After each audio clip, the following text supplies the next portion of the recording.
The rise of Taliban. सलाम नमस्ते सत श्री अकाल। मैं हूं शफीक और आप देख रहे हैं मेरा यूट्यूब चैनल क्रिटिकल एनालिसिस।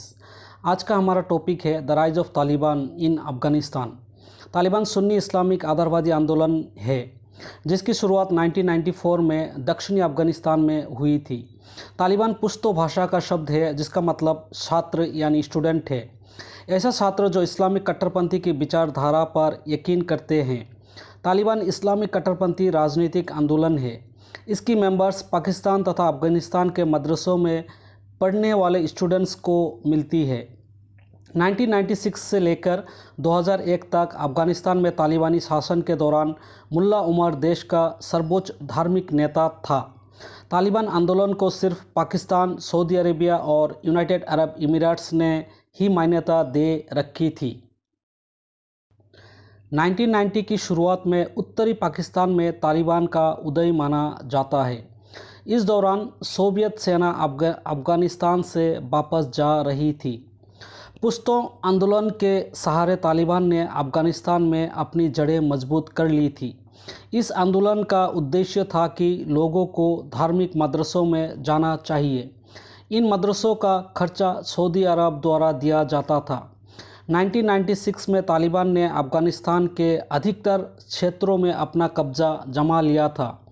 2001 के अफ़गानिस्तान युद्ध के बाद तालिबान लगभग ख़त्म हो गया था, लेकिन 2004 के बाद फिर से तालिबान सक्रिय हो गए। शुरुआत में तालिबान की लोकप्रियता इसलिए थी क्योंकि उन्होंने भ्रष्टाचार पर लगाम कसी, नबी के सुन्नतों पर अमल किए और अपने नियंत्रण में आने वाले इलाकों को सुरक्षित बनाया ताकि लोग बिजनेस कर सकें। पाकिस्तान और अफ़गानिस्तान दोनों जगह तालिबान ने या तो इस्लामिक कानून के तहत सज़ा लागू करवाए या खुद ही लागू की, जैसे हत्या के दोषियों को सार्वजनिक फांसी, चोरी की दोषियों को हाथ पैर काटना, पुरुषों को दाढ़ी रखने को कहा गया और महिला को बुर्का पहनने के लिए कहा गया। तालिबान ने टीवी, सिनेमा और संगीत के प्रति भी कड़ा रुख अपनाया और 10 वर्ष से ज़्यादा उम्र की लड़कियों के स्कूल जाने पर भी रोक लगाई। दुनिया का ध्यान तालिबान की ओर तब गया जब 2001 में न्यूयॉर्क में हमले किए गए। अफ़गानिस्तान में तालिबान पर आरोप लगाया गया कि उसने उस्मा बिन लादेन और अल-कायदा को पनाह दी है, जिसे न्यूयॉर्क हमला का दोषी बताया जा रहा था। 7 अक्टूबर 2001 में अमेरिकी की नेतृत्व वाली गठबंधन ने अफ़गानिस्तान पर हमला कर दिया और उसी गठबंधन ने तालिबान को अफ़गानिस्तान में सत्ता से बेदखल कर दिया। पिछले कुछ समय से अफ़गानिस्तान में तालिबान का दबदबा फिर से बढ़ा है। इस दशक के शुरुआत में तालिबान कुछ समय के लिए पीछे जरूर हटा था और इस दौरान उसके कम लड़के हताहत हुए और साथ ही उसने अपना जखीरा भी बढ़ाया। इस कारण तालिबान अब पूरे जोर के साथ वापस लौटा है। अमेरिकी और नेटो सैनिकों के अफ़गानिस्तान से वापस लौटने के बाद तालिबान अफ़गानिस्तान के लगभग 85% हिस्सों पर अपना सिक्का जमा लिया है। मॉस्को में तालिबान के एक डेलीगेशन ने दावा किया कि उसने अफ़गानिस्तान के कुल 398 ज़िलों में से 250 पर कब्ज़ा जमा लिया है। अफ़गानिस्तान के सरकारी अधिकारियों का कहना है कि तालिबान के साथ संघर्ष जारी है। इस बीच खबर ये है कि तालिबान ने इलाकों में कब्ज़ा लेते ही नए कानून भी लागू करना शुरू कर दिया। विदेशी सैनिकों की वापसी के बाद अफ़गानिस्तान में बिगड़ती स्थिति को लेकर भारत ने चिंता जाहिर की है।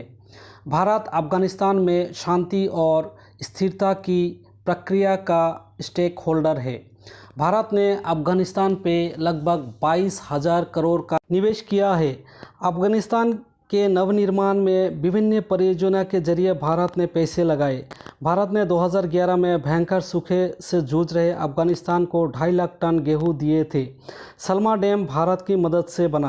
कंधार में Afghan national agricultural science and technology university का स्थापना किया। भारत ने अफ़गानिस्तान के पार्लियामेंट को बनाया।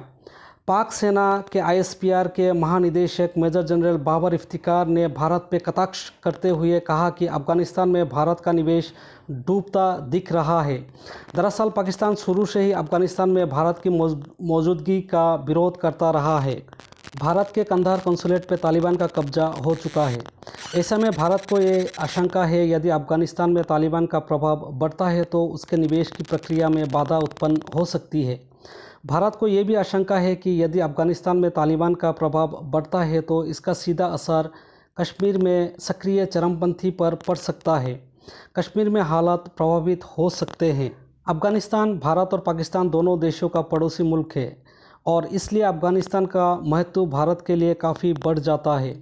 जब से ये खबर आया कि कंधार भारतीय कौंसुलेट पर तालिबान का कब्जा हो चुका है, यानी स्थिति काफ़ी गंभीर है और कहा जा रहा है कि आज से 20 साल पहले तालिबान इतना मजबूत नहीं था जितना अब होता जा रहा है और ये भारत के लिए अच्छी खबर बिल्कुल नहीं है।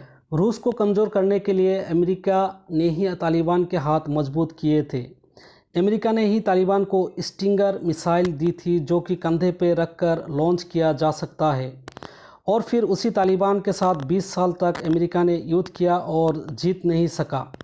कुल मिलाकर कहे तो अमेरिका ने अफ़गानिस्तान पे केवल अपने स्वार्थ को देखा और वो वहाँ से निकल गए। अमेरिका ये भी भूल गया कि इन 20 सालों में अफ़गानिस्तान के लगभग 1 लाख नागरिक मारे गए। लाखों लोगों को अपना देश छोड़कर पाकिस्तान, ईरान और यूरोप जाना पड़ा। हज़ारों महिला का दमन किया गया और अमेरिका के लगभग 2500 जवान भी मारे गए। लेकिन अमेरिका अपने हित के सामने ये सारी बातें भूल गए और ये उसकी असली चरित्र है।